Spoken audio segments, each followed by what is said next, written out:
Meanwhile, the Australian dollar is significantly higher against the US dollar, which has weakened following the US central bank's rate rise. The local currency was trading at 76.36 US cents at 0700 AEDT on Thursday, from 75.75 on Wednesday. World Finance Update. Washington, the Federal Reserve has raised interest rates by 1/4 of a percentage point but left its rate outlook for the coming years unchanged as policymakers projected a short-term acceleration in US economic growth. London, British MPs have defeated Prime Minister Theresa May's government, voting to change her Brexit blueprint in a move which could complicate her efforts to sever ties with the European Union. New York City, Greek yogurt could be an unlikely source of sustainable jet plane fuel, researchers have shown. Wednesday highlights. CBA, Commonwealth Bank has admitted to a significant number of the breaches of anti-money laundering and counter-terrorism financing laws it has been accused of by the federal government's Financial Intelligence Unit.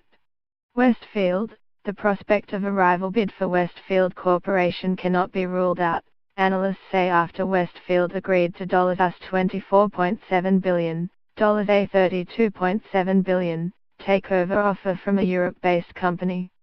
Retail Food Group. Retail Food Group Managing Director Andre Nell has denied reports that hundreds of franchisees across its brands, including Doubt King, Gloria Jeans and Brumby's Bakery, have been driven to the wall. CSL. Former CSL Managing Director Brian McNamee will return to the company's board as a non-executive director in February and take over as chairman in October. RBA Lowe. Reserve Bank of Australia Governor Philip Lowe thinks Bitcoin is mostly attractive to criminals and speculators but has acknowledged there could one day be an electronic Aussie dollar based on similar technology. Fodder Australia has lowered its forecast range for its Farmgate milk price at the close of the current season, but also raised the current price its farmers will be paid. Consumer Westpac.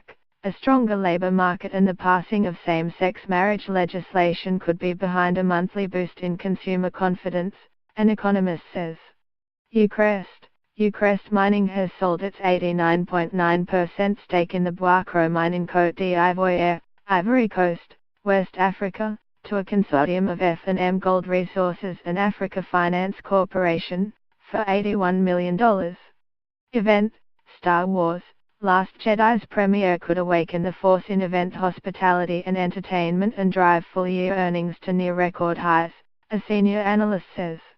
AUMake will use the proceeds of a $20 million capital raising to fund an aggressive expansion to meet surging Chinese demand for Australian-made products.